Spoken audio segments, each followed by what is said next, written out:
Hello, welcome back. This is episode 6. Episode 6 we are on, and welcome to After Dark Paranormal Quest. My name is Dave, and I'm joined by a special guest. This is the first time. She's a bit nervous, so be nice to her. My guest is Michelle. She's been with us now, over 12 months now on various investigations. And we've been in various locations, and for some reason it just seems to gel really well. So I thought it'd be really wise to bring her on the podcast and pretty much let her tell her side of the story, because there's a lot to know about her. So say hi, Michelle. Hi, how are you?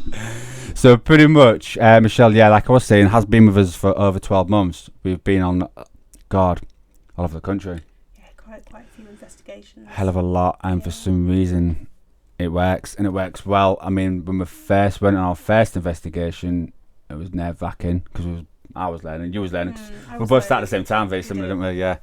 So, coming from there to where we are now, evidence-wise, I believe it's 10 times better. Yeah, I was going to say we're getting definitely plenty more. Definitely. The more that we do, yeah, the more we seem to get. And I thought it'd be wise to bring you on here and let everyone know your side of the story. Yeah. So let's take it away then, Michelle. Yeah. Tell everyone about you, why you do this, what you achieve from it, and what your aspirations and goals going forward. Yeah, well, as Dave said, I've been doing it since March last year. I really, really enjoy it. It was like personal experiences that got me into doing the paranormal. It was just ones that I'd experienced myself that made me sort of like inquisitive as to obviously questions of life after death. So I got into it, been investigating since March, and like Dave said, basically now I'm working with Dave, we just seem to get more and more sort of all the time, and we get like really solid evidence as well. Yeah, it's good, isn't it? Weird thing is though, because I always say this in every episode that I put out there, when I come back and I have to edit it, I hear every pin drop. Every EVP that's not credible enough to go on to an episode, I'm clearly hearing it in my ears. So it kind of pictures a story for every location. Every location I go to, I take a small piece of that away with it to me all the time. So, and I'm still learning. I'm learning every second of the day. I mean, Christ, I started editing fresh. I didn't know how to do any of that. But the main episode today, I believe, and it is, we called it Suicide House. Yeah. I will tell you now, this is in my top 3 of locations. It was a freaky location. Oh, and now when I think about it, I remember, first of all, Google Maps in my phone just do not tend to mix very well. So I'm getting taken to not the location that I needed to be, probably about quarter mile down the road. I'm looking around thinking, where the hell is this house? And then I finally found this house. I can only explain it's like something out of a film. You pull up to it and it's already set. The scene's set in it. The house was built in 1860. Was it 66? Or no, it can't be 1860. No, 1880s, wasn't it? Yeah, I think it was the 1800s. I've got a picture on my phone. But I remember the 60 part on above the door. It must have been 1860 something. Yeah. So I remember looking at that and then looking up, and I'm thinking, Jesus, this place looks absolutely freaky. And I remember speaking to you just before, and you said just come to the side of the entrance, and that's how you get in. So got all my stuff ready. My heart was pounding. Oh my days! And then managed to get in. I'll never forget it. I walked into I don't think it was classed as the front room. It's like the lounge, but off the front room where you in. It was like the entrance hall, wasn't it? Because the front door was where we were. Yeah, because we had to get in for the bathroom, so it kind of muddled your head up a bit to the layout of it, and plus the main door was all boarded up. Yeah. It kind of messed it up a bit. But I remember walking in, and then it was just deadly quiet, and all of a sudden everything just kicked off, and I was like, oh my God, this is a nice introduction to this place. Started off straight away, and I was like, oh my days. And of course, when I go to a location, I like to have a walk around, and because I'd only done a few investigations previously before this, I thought I had bigger balls than what I should have, to say the least. Yeah. So I remember saying to you, I'm just going upstairs and I'm walking around by myself. Yeah, you was quite confident. Petrified inside. Absolutely petrified. And I'll never forget it, walking up them stairs and me shouting down to you and saying, Jesus, have you been up here? And he was like, yeah, I've been up here. So have you seen the floor? Yeah, I've been seen the floor. And I'm thinking, bloody hell, if you can do it, I can do it. There were holes the size of the Grand Canyon. There was no boards there. There was pipes showing. It was huge. Death hazard, to say the least. So I was like, right, I walked through and I had my camera with me and I was explaining what the rooms looked like and pretty much what I was feeling at the time and that. So pretty much a small description of what I was doing up there to the camera because I was recording. And I walked through to the end of the corridor, which is the second set of stairs. And that's when I heard that bang. I remember that. Oh, and my body shook from head to toe because I knew where you two was. Yeah. Downstairs on the opposite side of the house. Yeah, we was the other end of the house. Yeah. And so when I heard it, I don't know about you, but when I hear something or feel something that's extraordinary and it stands out, my body freezes. Yeah. And I'm kind of glad I do that because when my body freezes, my camera's always in the right place at the right time because I can't move. I'm just like basically crapping myself. Just frozen. Yeah, I'm frozen with fear, basically. Yeah. And I remember sat there and my camera was pointed right at the stairs. And it took me a couple of seconds for it to go through my head, what I've just heard. But more importantly, the next thing that came in my head was where YouTube was. And I knew it was at the other side of the house. So I thought, sugar, well, I'm in serious trouble here. Because the noise was... It was quite a loud bang. It sounded pretty much like either it was in the loft or it was right near me in front of me. But then it got really freaky because I shouted to you and you came through, which is all on video. So check Suicide House Part 1, it's all on there. And Michelle walked through downstairs and you came up the stairs pretty much to see what the hell I was doing and see what was going on. And that's when we picked up that woman's voice. Yeah, there was definitely a woman's voice. I remember that clearly. I heard a murmur, but to my ear, but the camera picked up cock on. Yeah. And I remember now, like it was yesterday, Michelle, I said, Michelle, I heard a bang. Yeah. Did you hear it down there? And then you went, yeah, I heard it. And then you said, was that you banging? Yeah, and I went, is that you banging? And you was like, no. I went, well, I heard a bang. It freaked me out. Really. And then all of a sudden we heard this low-tone woman's voice. Definitely wasn't yours because you were speaking under it. You were still talking to me. And it said, yeah. Like she was laughing. And I like, yeah. But laughing underneath. As much say she was like, she found it funny that she'd actually scared you. Or funny that she actually made enough noise. To be heard. And that was like my introduction. Bear in mind I'd been in this property 10 minutes and I was like, right, here we go. So I was on my back foot straight away. From then on in to walking in, to finally finding the building in the first place, then walking in and having this happen. Yeah. I mean, don't get me wrong, I didn't hear the voice in real time, which I always say EVPs in general are very hard to determine. If you do hear one with your naked ear, that is some hellish strong spirit because the lower spectrum of voice that they use, only EVPs and cameras can really pick it up. But when you do hear one with your ear, you know damn well you've heard something strong and something good. We heard a murmur. Do you remember when we went to Binbrook and we all heard that murmur behind on where the stage area was, exactly the same thing. And, I remember that. And Brett said the same thing. He said we all heard the murmur, but we couldn't put it together. And then when we finally looked back at the footage, it was a woman singing. Yeah. It's like crazy. So going into this house, I knew we had a location here. Yeah. And what a location it was. It turned out to be in the end. It was fantastic. Oh, God. It really was good. It brings back memories all the time because, I mean, I had a little walk around, came down, and of course we started the investigation, set all the equipment up. And as soon as we put the equipment in the designated areas that we decided for the episode itself, and was asking out, I absolutely crapped myself because I was hearing bangs to my left of me from the wooden doors that they had. Yeah. What else was going on? Cat balls were going off left, right, and centre. REM pod was going off. EMF was freaked me out, wasn't it? Because I'd never seen readings go into the amber and red. Because it was right into the red, wasn't it? Yeah, and that's what freaked me out. So I took a step back, going. I mean, to this day, I can remember saying, "Michelle, aren't you scared? I get real pissed off when you say no." Yeah, it's like, no. I've seen it all before. I'm going. I'm petrified, sad woman. What is going on? Yeah, you're just walking around willy nilly. But I've never. I mean, we've seen EMF readings since then, which have been pretty high. But that's the first time I've been introduced to something that's really high. Because in my head, 15 to 20 milligals is a fairly high reading for anything electrical to be putting off.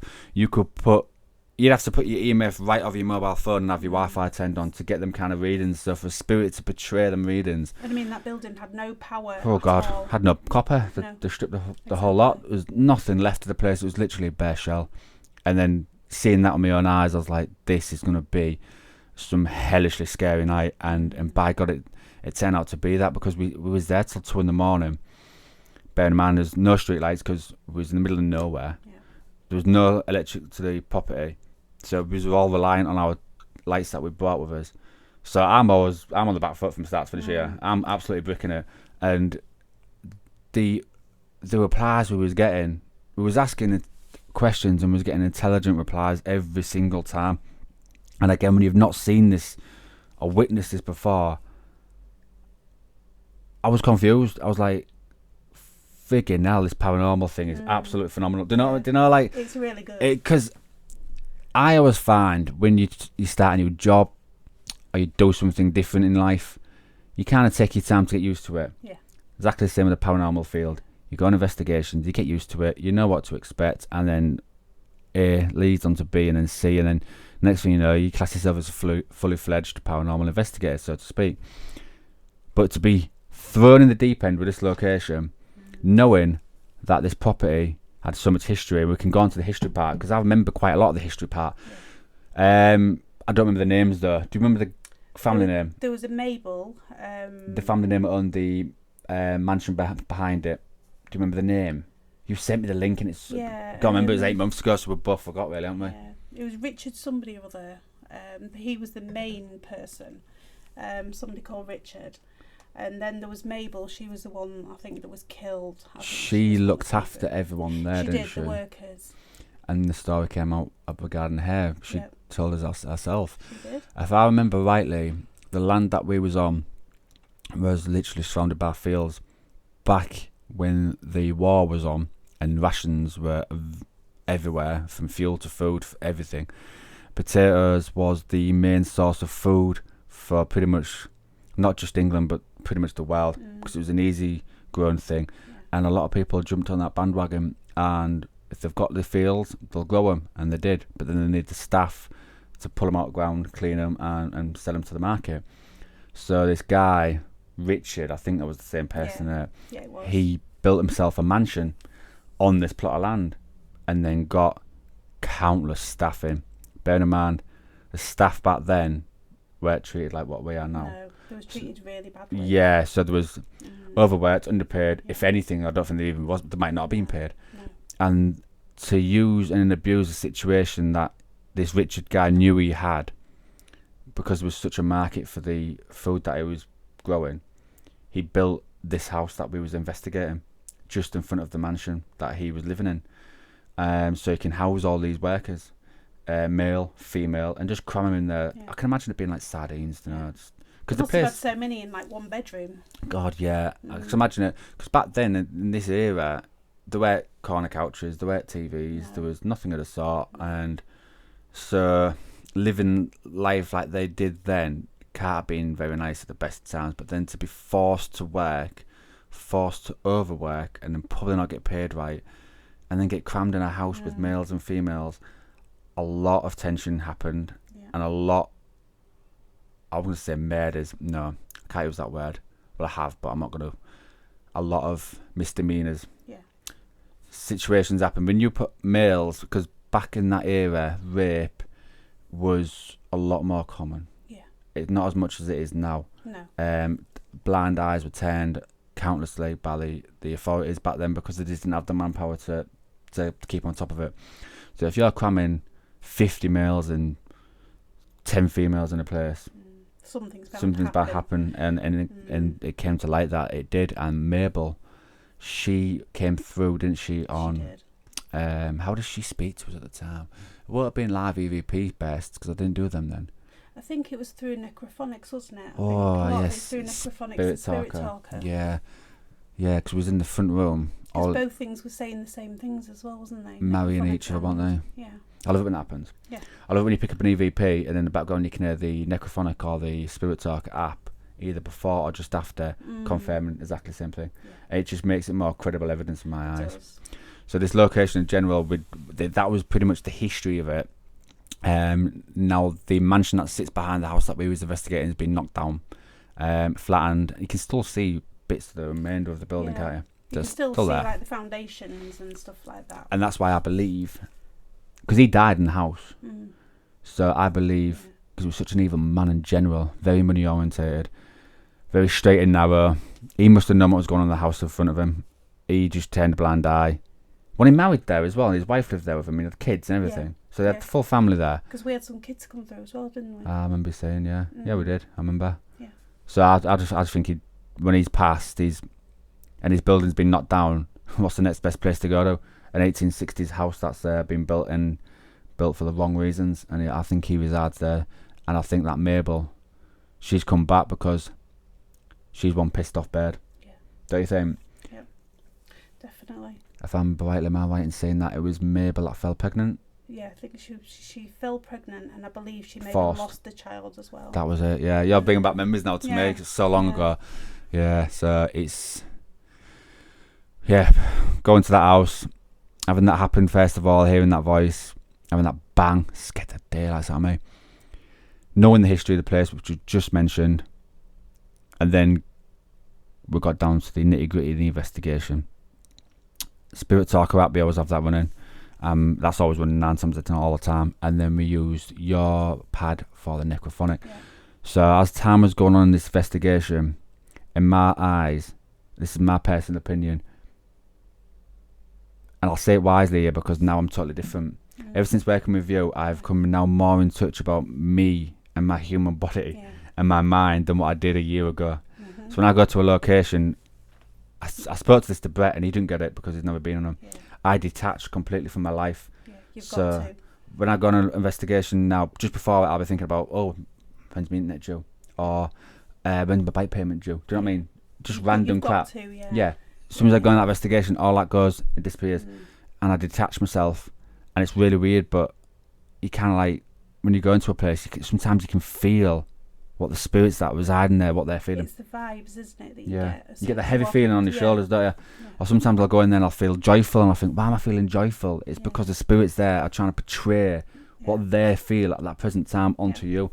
And they find it easy. They always find it easy. I always say on every episode that I will upload onto my podcast, our podcast, After Dark's podcast, I'll finally get there, is pretty much a spirit in general.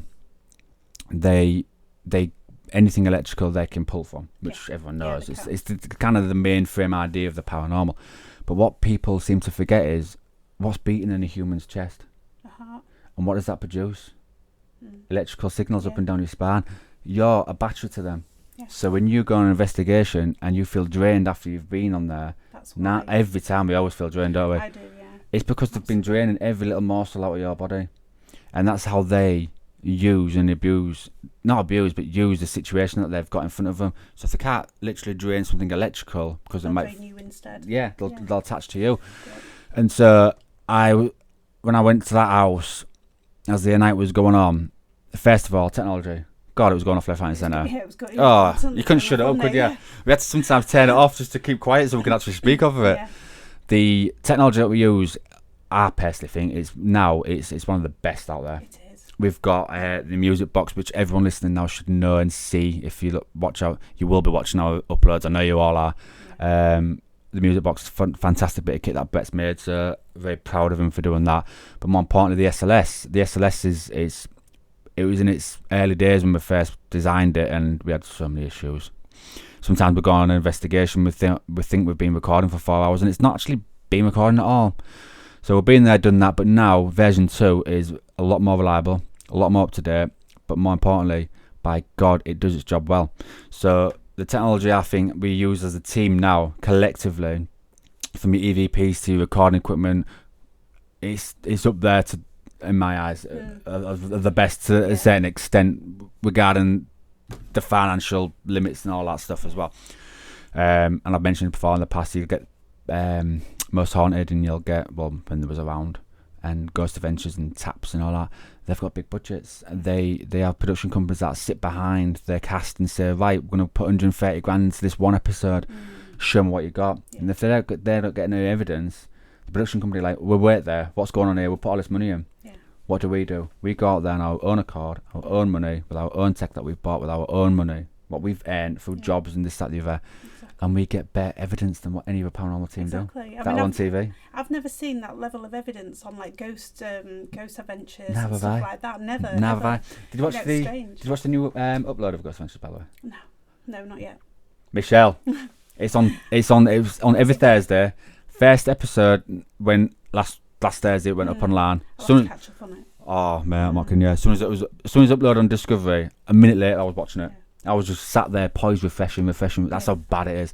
They, as a unit, have changed again. So I've followed Ghost Adventures now for over 12, 13 years. Every episode, every series, to the point where I've come back now and I'm watching series 1, episode 1 and onwards, because I wanted to see how they first started. Believe it or not, they were using cameras similar to us, but their quality was so bad. Oh my days. I mean, pixelations was really bad, but they got to where they were now through pure hard work and determination. But when I watched the new episode, oh god, they've gone down a different route. They've gone down the technology route. Have they? Yeah. Similar to what we use. No, god, no. They've gone down. They used to have a guy, an inventor called Bill Tolley, and now, unfortunately, I don't think he's with them now anymore. So they've got another guy in, and they pretty much do what Brett does, and they build their own stuff. Whereas Brett's SLS is a light censored series, light sensor, structured light sensor. That sounds you got there for me there. And it's the basic one you could probably make, and this and that for the money that Brett wanted to make it for. They've gone 10 steps higher. Right. Oh my days. They've got the exactly the same thing what we've got, but then they have like one camera that does 3 things. So they can read temperature, they can read like the stick figures that you would pick up. They also read there's another form of recording that they do. It's not infrared, it's you must remember it. Can you remember it? Oh, Brett mentioned it not long ago. I'll have to look at back his messages. But there's another form of recording where, do you know when you're recording the heat sensor one, you can see a cold spot to a hot spot. But then you've got another version which is a different form of video type that can also pick up spiritual things in front of the camera lens. And it's called a... it's one. As soon as I click stop and the recording's done, I'll remember it straight away, because Brett only mentioned it a few days ago and he's going to try and make one. It's a different form. I'll keep with the episode. It'll come to me. But they had 3 things in one camera, and I was like looking at it thinking, Jesus, their technology. But they've got the budgets. Yeah, I was going to say they've got big budgets to do. Massive. Haven't they? And the evidence to court for that episode. Crap. Wasn't crap. It was good. It's just not like ours. No, want to the standards of what a normal person who does this like what we're doing captures. I thought in my eyes, I still enjoyed watching it, like 'cause it's Ghost Adventures in the day. But because ours is really, really good. You know, we do capture some really good evidence. I think my ultimate captures are EVPs. I love them. I live off them. And there was your shadow figure as well, wasn't there? Yeah, we get them a lot. I mean, the last upload, we went back to the care home. I didn't pick this up in real time, which is kind of gutting really, but as I was holding the camera, you've seen the gimbal I've got to hold it. It's just like one handle. What it is, I went with one arm, passed the camera to one arm to the other, so I can get a better grip to put it back again. So I did it all behind the infrared beams. So if I'd have gone in front of the infrared beams, the whole camera would have gone pitch black because we was in pitch black. But it wasn't. This shadow that went past the camera, it was a shadow where you can still see the infrared behind it. So like something crossed in front of it. But if my arm had gone in front of it, I mean, look at that. You'd have seen my arm. It'd have blocked the full lot out. So that in itself was credible. But the other thing that happened was in the background, the Spirit Talker app said shadow. Just before the shadow went across. So I think that was the male gentleman trying to show himself. I didn't see it in real time because we're in night vision. Some things you don't know until you actually look back on the evidence. You don't see it. I mean, it's like there's been things that I've captured that I've not seen until I've actually looked back at the video. Exactly. And I think they think the same. When the spirits are there and they can see us, whether it's they can see us as a human form or an orb form. I don't know. It's again out there for speculation. I think he's seen us in pitch black and thought, oh, I can do this now. I can show myself. Not realising that the infrared camera can actually pick everything up, and because the infrared camera's picked it up, my eyesight will pick it up, and that's why none of us reacted to it, because we was none the wiser what happened. Whereas the first shadow figure I caught in the same room on a different night with a torch on the floor, which lit up the room, ambient light, which is perfect for not tripping over, because I remember rightly there was glass on the floor and we didn't want to cut ourselves. So that's when I saw the shadow figure with my own eyes, because I had the ambient light, and I don't think the spirits kind of realised that the ambient light was there for a reason. And I think they've shown themselves and realised, because when I reacted, you can see one orb go one way and one go the other. Back to the normal episode again. I keep drifting. I'm bad for it. So Suicide House. So we've done this investigation. We was in the process of doing this investigation, and from start to finish, the evidence was there right in front of our eyes. Now, 9 times out of 10, when you go on an investigation through experience, and my personal opinion is the more quieter the night is, the better the evidence will be captured on the equipment that we've got. The louder, that you can physically see things going off in front of you, and you physically getting answers via necrophonic in real time, then it tends to be quieter on the camera angles and editing scenario, because you've already seen it. This one was the opposite. We got, in my personal opinion, was getting it in front of our eyes, was getting responses for the questions that I was asking via the necrophonic, perfect, and the spirit talk app. But more importantly, when I came back to editing, I was getting more and more voices coming through all the time through EVP. That place had a bundle of kids, young, distraught females, a few males, pretty much everything. I personally think that as soon as we got there, they wanted to make sure that we knew it. And they did it well. Really well. I was going to say, they did come forward like really, really well, and they did speak to us. They did things on command as well when we asked them to actually use the equipment to actually answer our questions. They did. You know, they did everything on command, which was absolutely fantastic. It just makes the paranormal investigator job so much easier when you walk into a place like that and these spirits like, ooh, I've got some friends to talk to. But the thing is, they didn't just want to talk, they wanted to tell us their story. So as the night was unfolding, it was all piecing together like a jigsaw puzzle, all three of us. What the hell has happened here? I think I remember rightly, my first episode was named What Happened Here, because when we went home, I was still trying to piece it together. I couldn't figure it out. But as the episodes finally got edited, episode 1 and 2 of the Suicide House kind of all fitted together. And that Mabel, she was paid. I don't know if she's a family relative. I don't think she was. She was paid or designated a role of looking after the people that was in the house that we was investigating, the workers. And then something drastic went wrong where one of the male guys, workers, potentially, or was it Richard? I think we actually discovered that this Mabel was actually, she was with Richard's son, which was the owner. She was actually with his son, and I think the story came through that it was actually Richard that actually did the bad thing to her. Oh. And that's where it went downhill from there. Yeah. And then, so you're saying Richard might have potentially killed her as well? Yeah, I was going to say, it came through that he actually raped her.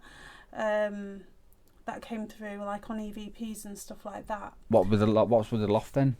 I think we actually discovered that somebody had hung themselves from there. I think that's what came to light. Kids' voices come through, didn't we? And there was referring to the loft all the time. Yeah, so I think somebody actually hung themselves from the loft. Freaky. Still trying to piece it together now, actually trying to remember it all. Yeah, so bless her, she's gone through a bit of a turmoil in life, and she was more than happy and able to come forward. If I remember rightly, she didn't come forward for ages, did she? Yeah. And then the name came through, and it took her a while. Yeah, and one of us said, "Who is Mabel?" And that's when the necrophonic came out. Like, I don't know if it said worker or. I think it said worker. Oh no, it wasn't. You'd already researched it. You'd remember when you researched it, and you said, and it came up with the word Mabel in the research information, and it explained what Mabel's role was. Yeah. Now, how the hell you did this on your phone? Spirit Talker's running on my phone. Yep. On my Spirit Talker, it came up Mabel. Yeah. And then on the necrophonic it did as well, didn't it? So there's no way they could know from you reading the history to these apps running in the background to know the name, but more importantly, what she was doing there. Yeah. So, and that's how we came to like. Because I remember you going, "Oh, Mabel, I've read about you," and then you explained it on camera. I remember the episode. Yeah. So Mabel had a bit of a hard life there, and bless her, she had it really bad, didn't she? Yeah, because she said she was still looking for her kid, wasn't she? So I believe. That's probably the child that she lost. Yeah, and she was probably halfway through the pregnancy, and he's decided, oh crap, I've got a family behind me, I've got to try and get rid of this evidence kind of thing. And with it being in that kind of era, you could get away with that. And clearly he tried and probably did get away with it. And she never crossed over because of that, which you're not going to at the end of the day. You're going to be so distraught and sad. And she was more than happy to tell us their story. I'll never forget that name coming from Mabel. And I'm like, Mabel, because you read on it, I didn't read on it. Because we all felt quite emotional as well. It was horrible, it really was. And then known as other kids there, because these people that worked there, these workers, they weren't exactly our age. There was young 13, 14, 15-year-old kids. There was only young ones. Yeah, because really, it's really free, cheap labour. Yeah. And then what they'll do is they'll throw a grown man in the mix and a couple of grown women in the mix, going through the era that they were going through. Poverty, starvation, hunger, war. Add that into the mix and bang them into sardines into a property, and then work them like 18 hours, 20 hours a day. It's wrong. It is. It's going to go downhill straight from the start, and it did. I mean, this guy, Richard, who ran all this, ran it for a hell of a lot of years. Probably just before the economy started getting back on its own 2 feet, didn't it, really?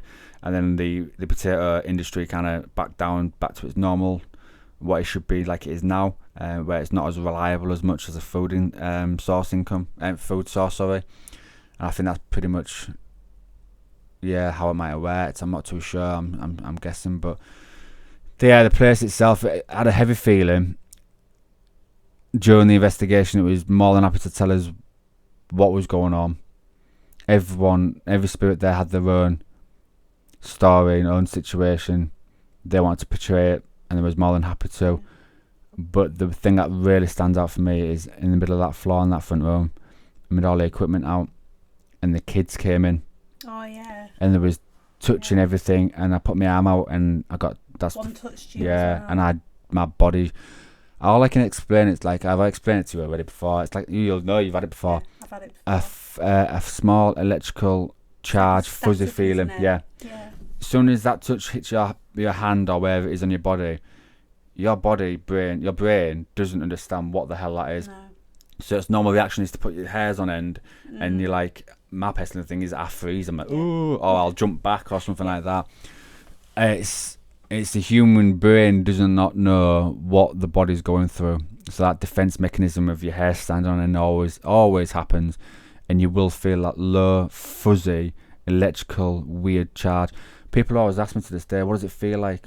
It's a good feeling though, isn't it? Mega feeling. It's a really good feeling. People think, is it like a normal hand? And I'm like, no, it's like when I've been touched, like when I went to the care home and I got touched on my hand when I was holding my torch, it felt like some of the thinnest hair stroking underneath my hand. Yeah. And I've reacted to it, but when my camera's been behind me, I look back on the footage, you can see the orb go past the ball of energy. Which that's the best evidence possible. Made it so much more substantial seeing that. But people always say to me to this day, what does it feel like? What does it feel like? And I'm like, what I've just explained then. That's the only way I can describe, isn't it? It really is. Unless you can put another twist to it. No, the only really way that I can describe it is like it's a static, but like a light static, like you say, it's like something like a feather or a hair, just lightly going over you. Yeah. And it is quite a strange sensation. It is. It really is strange. And I think since I've been doing this now, maybe 2 or 3 times I've been touched physically by a spirit. No, maybe more actually, because I used to get my trousers pulled didn't I, in the care home all the time. It's a feeling that I would say if anyone out there is interested, well, you must be interested in the paranormal because you listen to this podcast and other podcasts that you might be listening to. So there's definite interest there for you.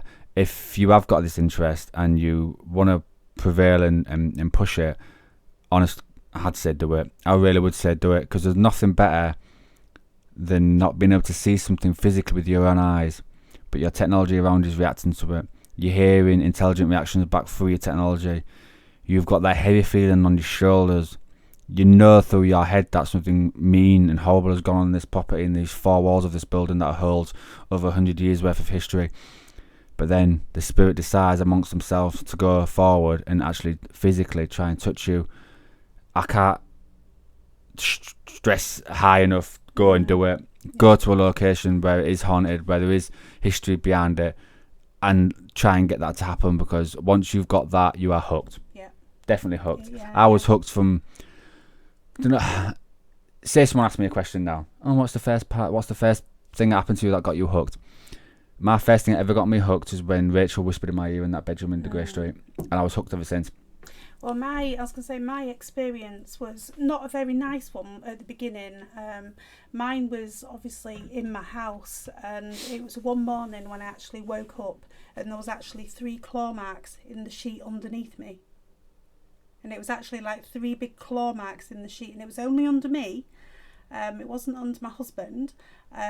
It was under me, and basically I've not heard this before. Yeah. You've never told me this before. Yeah. I was going to say, it was like 3 claw marks. I mean, obviously, they say like 3 claw marks is something that is mocking the Holy Trinity. So basically, it literally freaked me out, and then it was all the noises that I was hearing in my loft as well.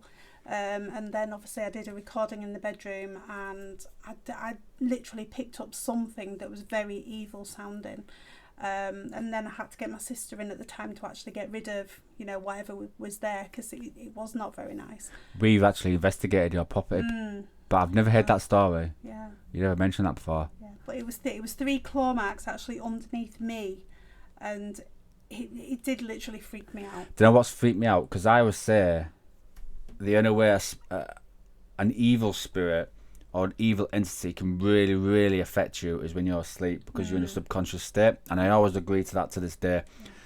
The most terrifying things happen to me is when I've been on my couch watching a film and I've been in mid-sleep and I felt someone stood behind me. You've seen my front room, you've seen where the couch is. The door was closed and I felt someone pulling my arms, like physically pull it, and I'm trying to get out. I can hear the TV, I can hear the film, I can hear the words, I can hear everything. My eyes are closed. I'm in a half and half subconscious state, knowing that my arms are above my head and getting pulled, and I'm trying to jump out of it, and it wouldn't let me. It's a bit like a paralysis then, isn't it? Sleep paralysis. This is the thing. What's the deal? I don't know. There's the fine line, isn't there? But I don't know what I started doing. Hissing like a cat. Like that. Yeah. I woke up going, and I woke up out of it, and I'm like, what the hell are you doing? It's just, and the film, by the way, wasn't scary. It was like a Fast and Furious or something, stuff like that. And then as I woke up, pulled my arms forward, and I'm like, what the hell has just happened? Yes, I did put it down to some kind of sleep paralysis. It's been a half sleep, half awake thing. So I've had it before where I've woke up before and I've heard what's going on around me, but my eyes haven't opened yet. It's because the first thing that turns on is your hearing all the time. So yes, I did put that down to sleep paralysis, and that's why I never mentioned any other podcast. But when you mentioned about that thing when you was in bed, I thought it might be wise just to drop it in there. But ever since I've been doing the paranormal thing, I've had loads of things going on. Did I ever tell you about the time that I was... Are you getting me excited now? When I was actually choked. No. Twice, yeah. No. Didn't do a very good job. You stood here still. It was awful. It was really, really scary. I was actually woken up twice with a choking sensation. It was like someone was actually sat on me, and I couldn't actually get up or anything. I couldn't move. But then again, I couldn't breathe either. I was just gasping for air, and it was awful. And twice this happened, and each time that it actually happened, I had to get my husband to actually put the light on, and as soon as that light went on, it stopped. Like it thought it might be seen. Yeah. Isn't it weird how something that we can't physically see with our own eyes can physically do something like that? Yeah. And it really was scary, but I mean, I couldn't breathe for 2, maybe 2.5 minutes, and when the light went on, I was fine. I could actually breathe, but up to that point, I was just really gasping for air. Ooh, and it was awful. Never had that, and to this day, I don't have that. But it was horrible. It's mad, isn't it, how an entity, a ball of energy, a spirit form, can inflict that kind of physical thing on a human being. I always found the thing that really interests me regarding the paranormal, amongst God knows everything else, is the poltergeist activity. Spirit voices, they can come and go all day, every day. I'm so used to them. When I hear one now, I get giddy and I get excited, and that's where it ends. I'll refine it and put it up for the general public to listen to, and then decide for themselves what they want and what they don't want to believe. But poltergeist, now that alone is another kettle of fish in my eyes. I've never physically seen anything move apart from my light switch in the bathroom one time. You've heard the story. Have you heard that podcast yet? No, not yet. Oh, no. This Lucy, like, she likes to play tricks with me. Yeah. So she moves things in the apartment randomly. She's a very, very weak spirit. Very weak. It takes a lot of energy to do something. And she's moved the light switch in there. Yeah. Stationary. And I've asked her on command, can you move it? And it's gone. Yeah. Like that. Yeah.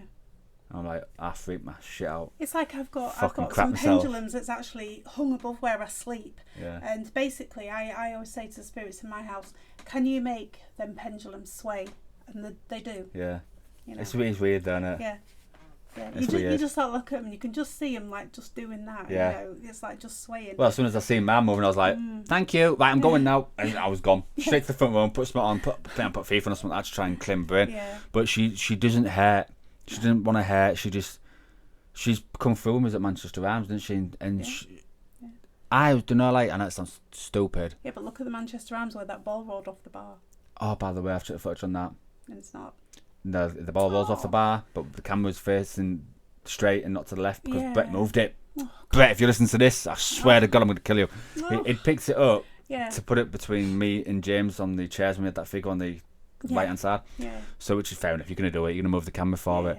And it just moved it, and literally, I think the frigging spirits knew that because 10 seconds later, you hear you saying, Dave, that ball's moving. I'm like, well, I can't see it. It's pitch black. Yeah. No, it's moving. And then you hear it go, and fall on the floor. Exactly. So the spirits knew, and I think they've been creating building enough energy to make that ball move. Yeah. Have you still got that ball, by the way? I have, yeah. I got it with me tonight. Yeah. We need to get on that next part. Yeah.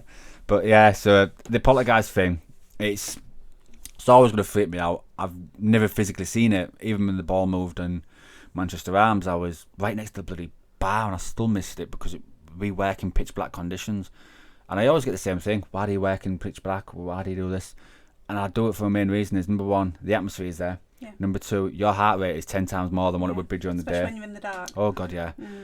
So that heart rate of beating in your chest, spirits feed off it straight away, and it makes it a lot more easy for them to communicate. And number three, traffic. Yeah. Noise outside the buildings. It knackers up sound quality left, right and centre. The amount of things I've had to drop for cars going by or lorries was in De Grey Street. And because it was on a main road, it's quite a noisy street as well, isn't it? Yeah. So I was picking things up, but I had to drop them because there was just a car going by at the wrong time, and I'm like, God forsake me. So 9 times out of 10, investigators do work on a night for that main reason, I believe. But this property in itself, I keep going off, don't I? I go off topic all the time. It was on a main road as well, wasn't it? Yeah, but it was such a quiet back road, wasn't it? It's like I think the person in my head was the farmer once. Yeah. But the EVPs we caught there were fantastic. Not as good as other locations since then, but at that point in time, it'll always still go on my top 3. I think the thing that makes it more satisfying to edit is because, and to do with the location, was the question we asked always got intelligent reactions and answers back. And for a spirit to hear what we're asking and then intelligently, can't get my words out, intelligently reply, and then for me to pick it up on the technology, can't beat it. And it's a nice place to go and investigate regarding the evidence that we picked up, but it's not nice regarding the story that and the history that falls behind it. No. And I think, I mean, I'm talking again like all the time. I was talking this and I just can't seem to shut up. I think, what was our first investigation that we did together? It wasn't Suicide House, was it? No, we did Warren Percy, wasn't it? Was that the first one? The first one, yeah. Warren no Percy, way. Yeah. God, and I lost all the footage. My house, of course, but yeah, we did. No, Warren that was after Percy. that. Was it? Yeah, Warren Percy was Warren Percy the first one, and then we did.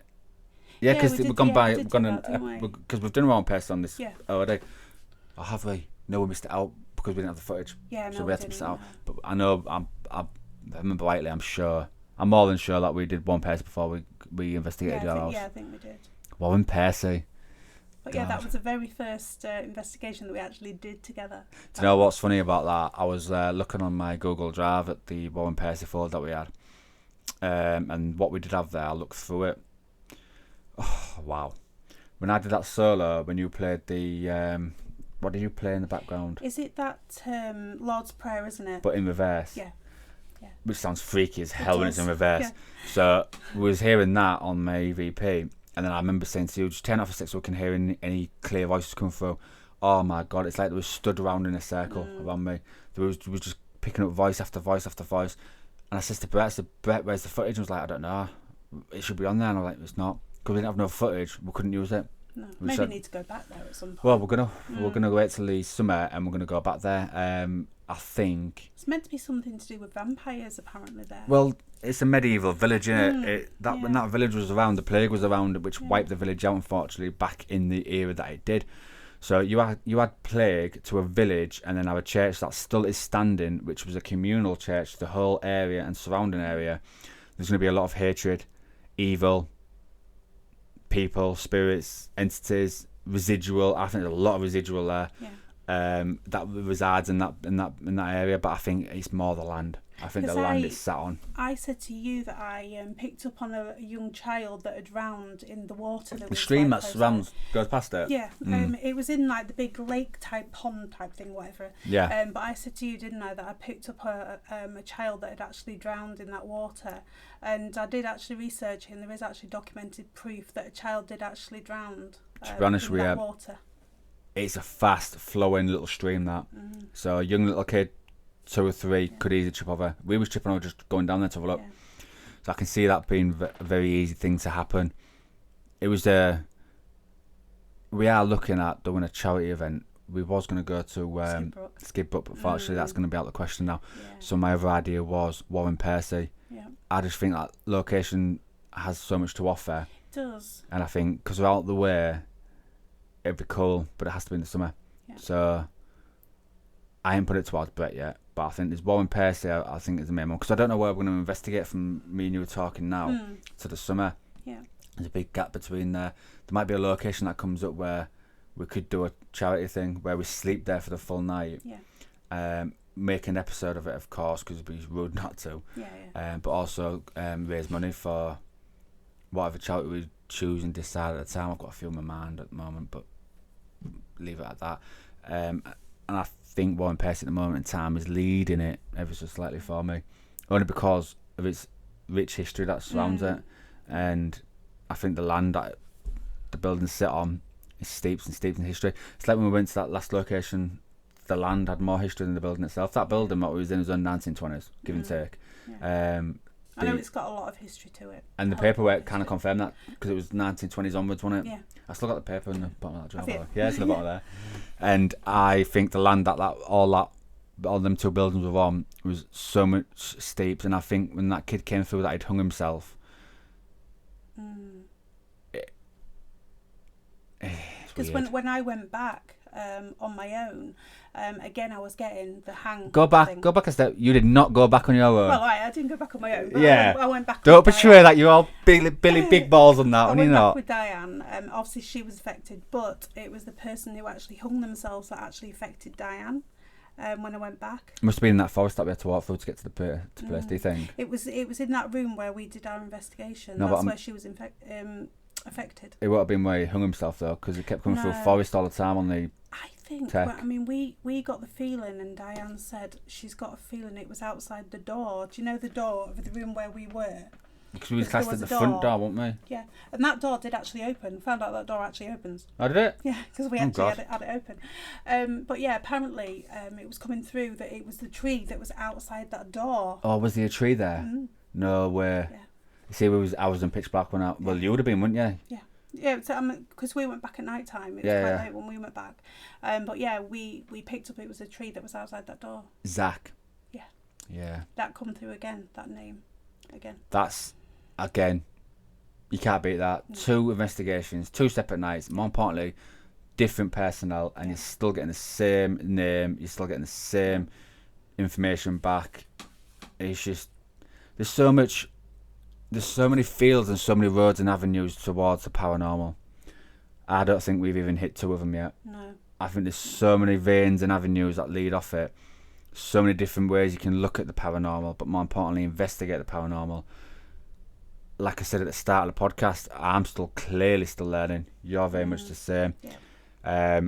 It just makes it so much more interesting. It does make me giddy inside knowing that one day something is going to really, really scare the hell out of me. Well, it would. If you'd have been with me the other night when I was checking out locations, Dave, so trust me, you would have. But when I actually heard that voice right next to me say hello, it was a woman. She actually said hello right next to me, and I actually turned round, because I thought, somebody's at the side of me. Yeah. Turned round, there was nobody there, and I just looked, and there was no lights, there was no nothing, and I was like stood there shouting hello, hello, and the person who was with me going, who are you saying hello to? And it was just like, I've heard somebody. I said, there is somebody. They was like, there's not.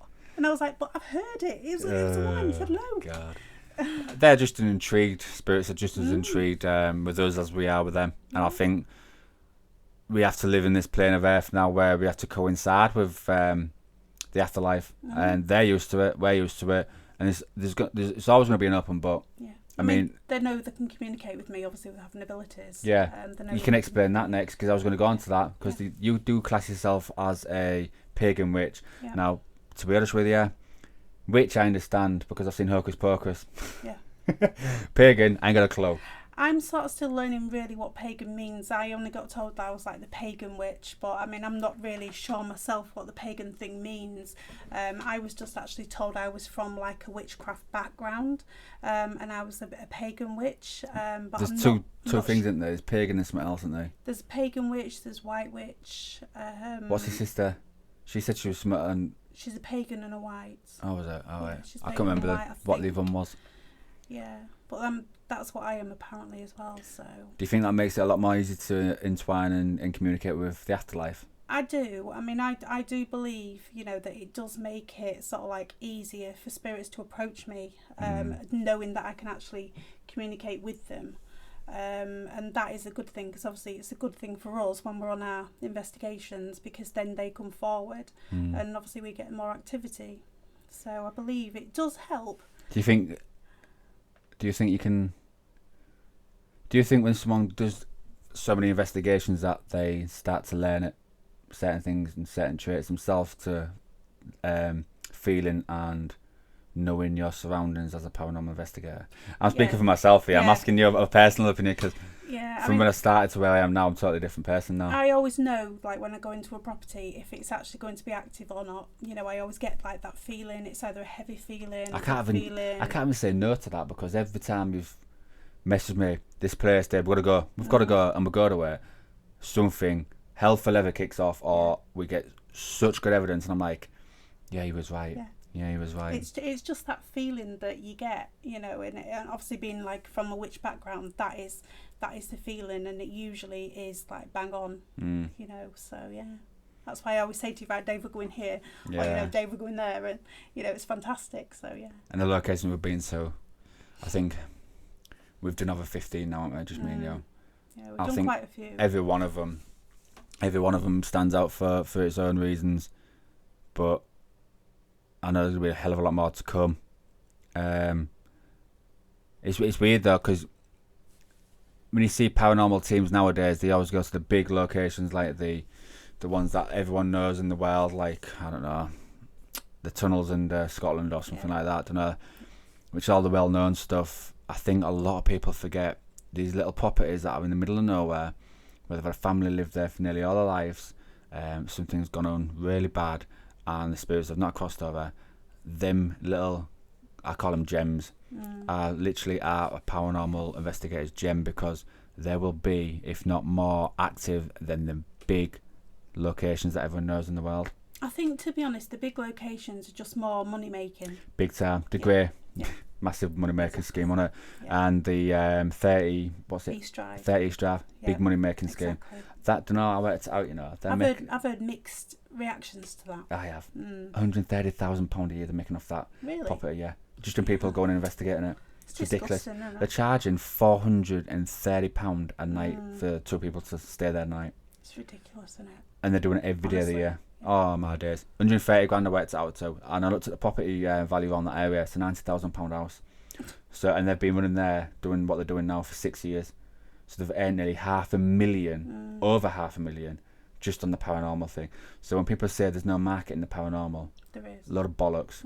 God almighty. If you've got a location that's steeped in history and it's the spirits there are more than happy to keep showing themselves, keep giving you evidence. Yeah. Yes, brilliant. But 9 times out of 10, they get tired just like us. Yeah. And they'll only do it if it's a residual. Yeah, it'll keep looping and re-looping all the time, and that's something that we can't control. But if it's a spirit there that just wants to live its afterlife quietly, it will show itself when it wants to. Yeah, it really will. And I think these locations that are money-making schemes are there for a reason, and it drains all credibility out of the paranormal. It does. It's horrible to see. And Brett was saying to me, "Oh, we'll go to that 30 East Drive," and I'm like, "No, I don't want to pay the money. No. It's been overly done." Yes, it's a big name, and if I put 30 East Drive location on YouTube, people will watch the video more. But I'm past caring about the views and the view hours and this, that, the other. I'm more always leaning towards now the evidence side of it more. Yeah. So if, for example, I put Suicide House, we know what we've been through with that house because we went back twice. Yeah. The general public ain't got a clue. No. Click on the video and watch it. That's what I say. Exactly. Watch it and then you decide yourself. Don't click on 30 East Drive where it's been overly drained. Because they're like blood-sucking leeches, aren't they? The owners are there. They've just leached every single cent out of that building, and they will still keep doing it for the next 10, 15 years, which is it's horrible for the spirits that reside there. And 9 out of 10, they'll just move on. Yeah, and I've looked at the evidence. The evidence the last 10 years. Last 3 years, no, hardly any. Is that any? Yeah, I mean, I've actually watched videos, to see if there was any kind of new evidence, and there never has been. No. It's always the same stuff all the time. Exactly. So. Whereas when we went to Suicide House, Family Feud, stuff like that, we were only one of a few people that even known the place was there. Exactly. So the spirits there were fresh, unique. Seen 2 people come in who wanted to listen to their story, and they were more than happy to provide. So when people sometimes message me saying, "Your evidence is absolutely fantastic, but it's just too good to be true," you try living it. I believe it. Exactly. I believe every word they're saying. It is too good to be true. But the reason why it's too good to be true because we're finding locations that I've never had been done before. Exactly. And the spirits there are more than happy to show themselves because they haven't been taught to unless I want people to know the story as well. Yeah. And like 30 years, they might have had 3 people come down in 30 years. So they've been sat there residually or just sat there in that building alone and hurt and confused. And when the choice does come up to then communicate, for example, me and you go in, we get the evidence what I believe is substantial enough for the hardware that we put in. Exactly. And it makes my day. It really does. And that's why I believe that what we do as a paranormal research team is 10 times better than any other paid team out there. I mean, I'm not too sure how much you've listened to regarding other episodes, but I have brought this in before previously of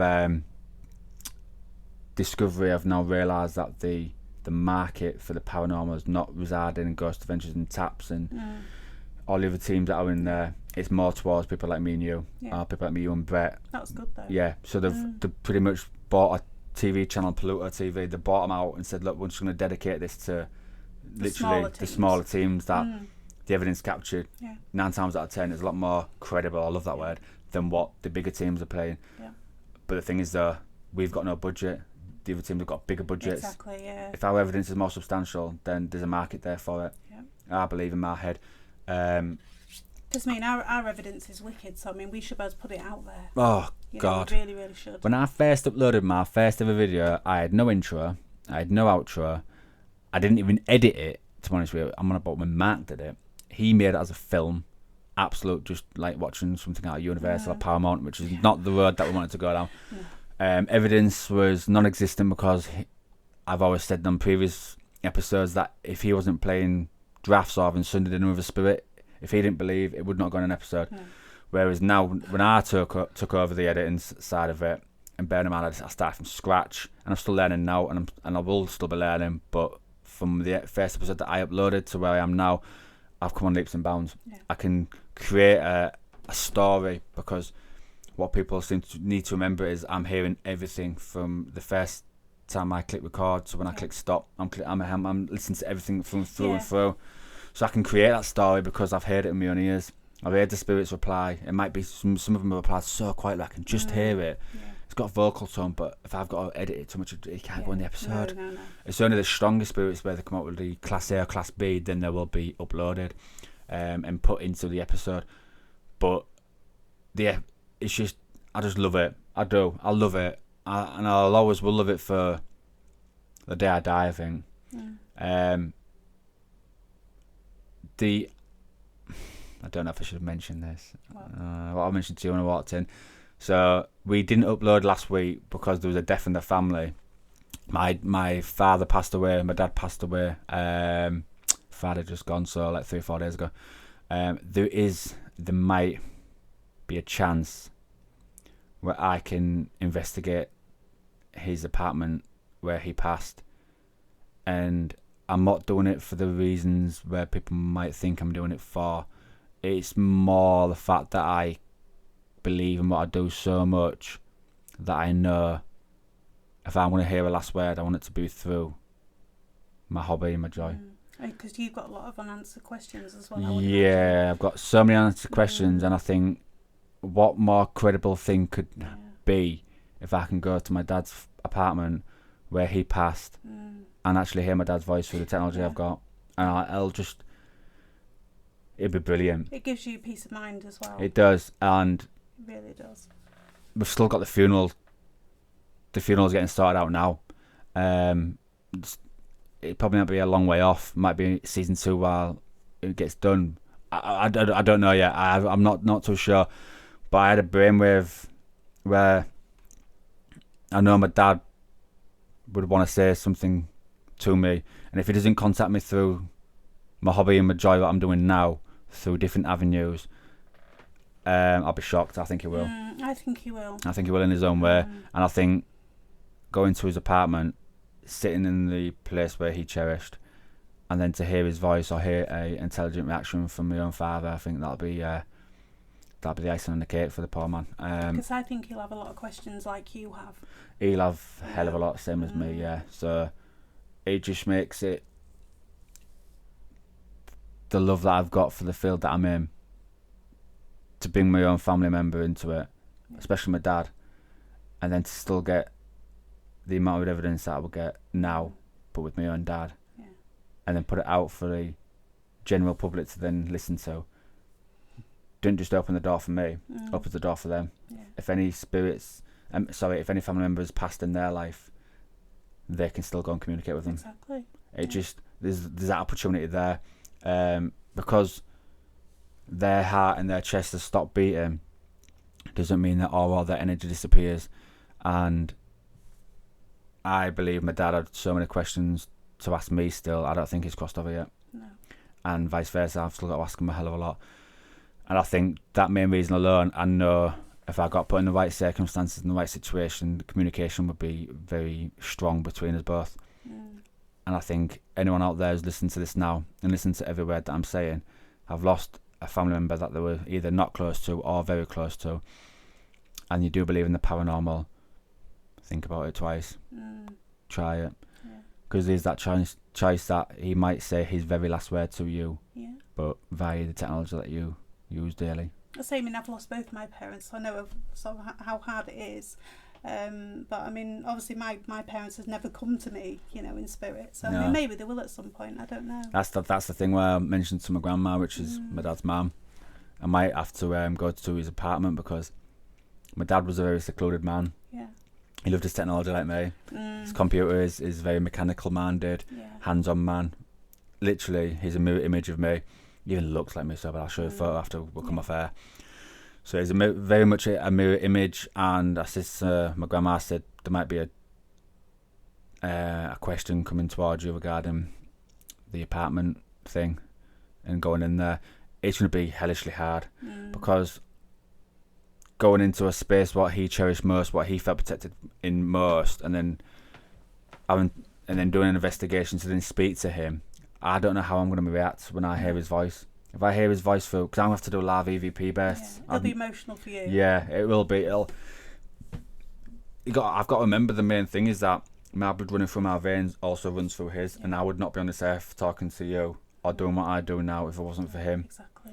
He's the one who gave you life. So. Yeah, and no matter all the bad things that he's done in his life, which we all do, some more worse than others, you got to remember he is your flesh and blood, or she, your mother, or whatever, is your flesh and blood. Make each day count. Make every breath that you would take, believe it in your mind that it'll be your last, because I thought I had time in my life to make amends with my dad, and then next thing you know, it's all gone. Yeah. So, yeah, it's going to be awkward, but in all fairness, though, I think if I can do this, I can do anything. Yeah. So I think I'm more than happy. Well, I'll be there for you, don't worry. Yeah.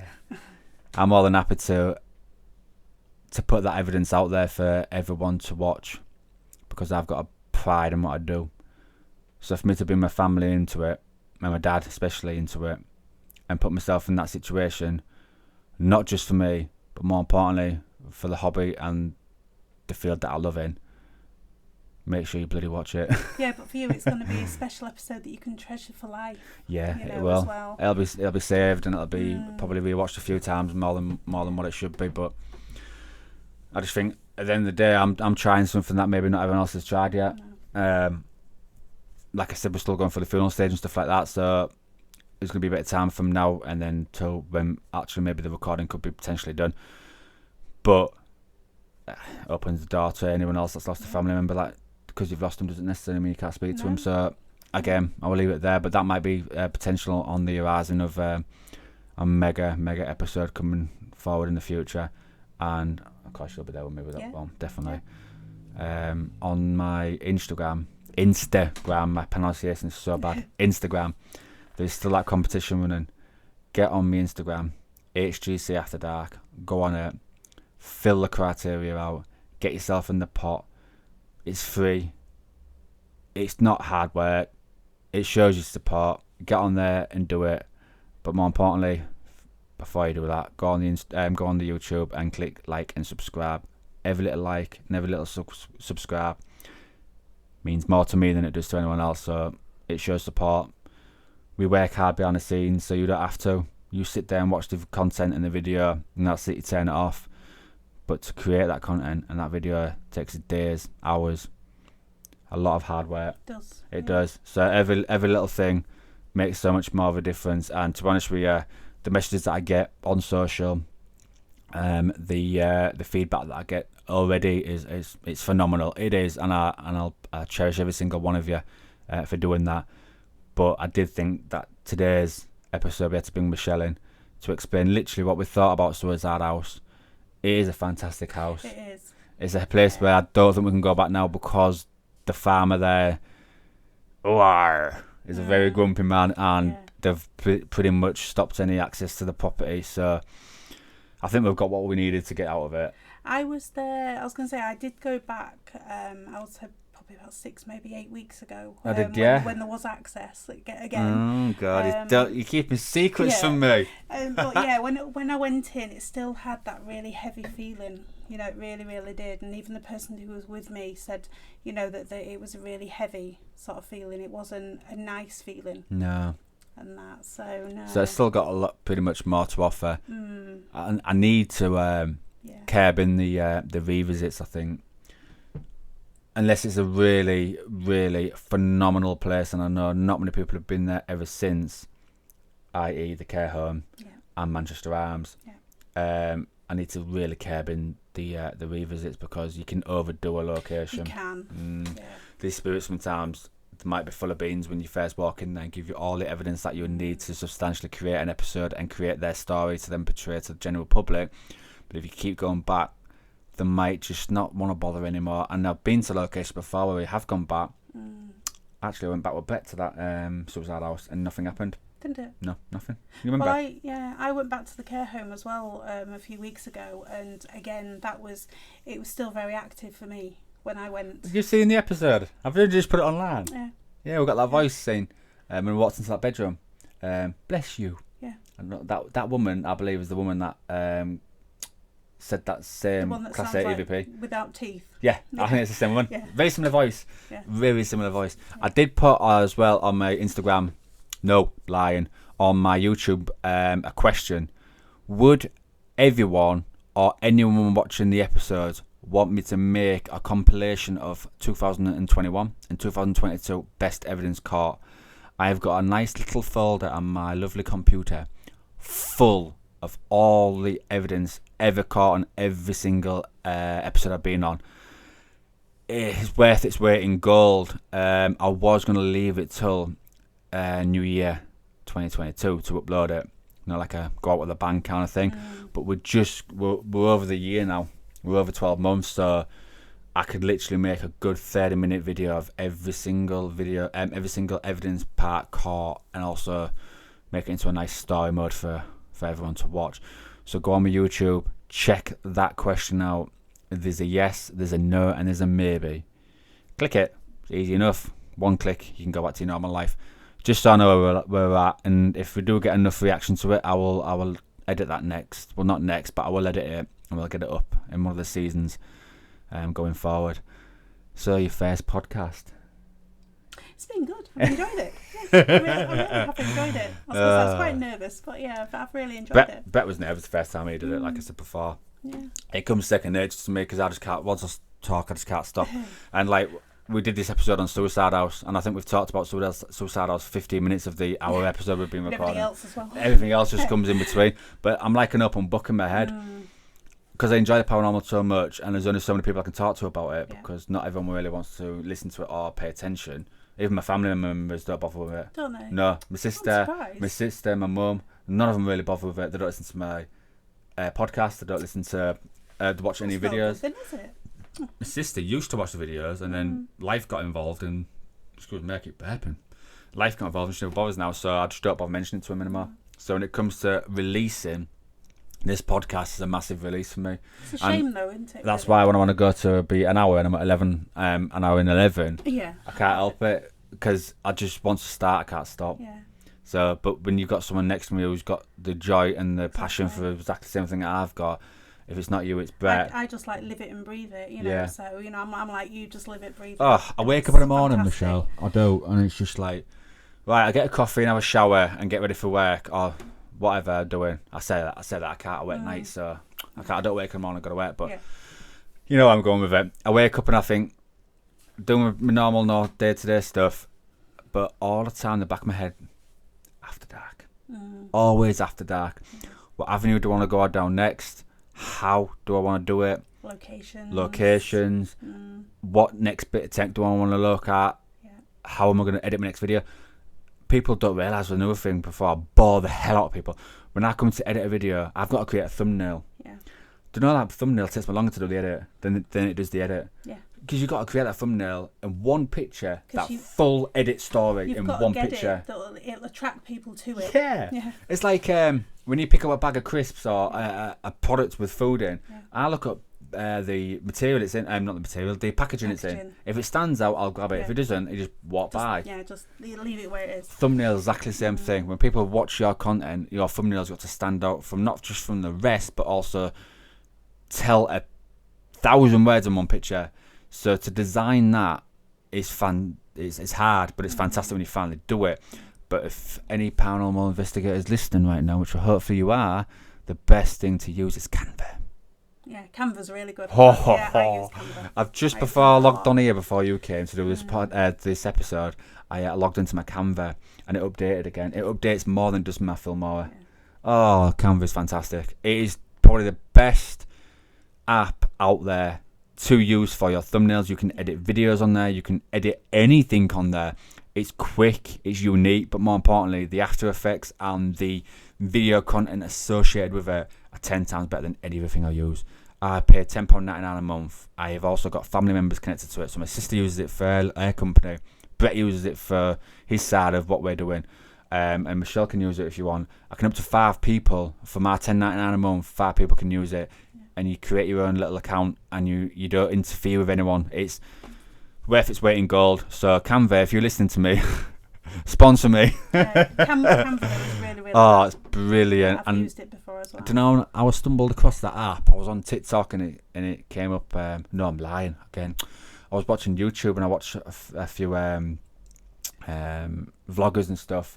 And one guy, he vlogs and he said that he created his video for Canva, and I was like, Canva, what's that?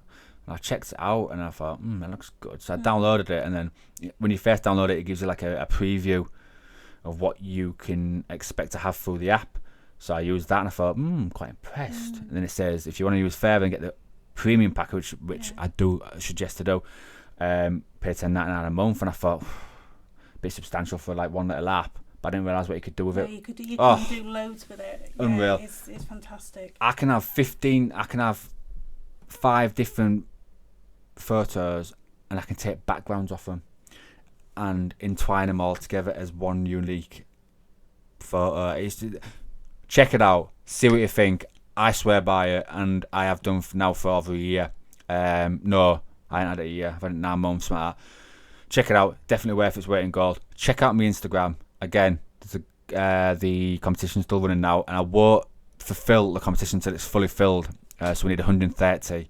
I'm not too currently sure what it's at the moment, but just check it out and try and put your input on that one. And yeah, just like and subscribe to the YouTube channel.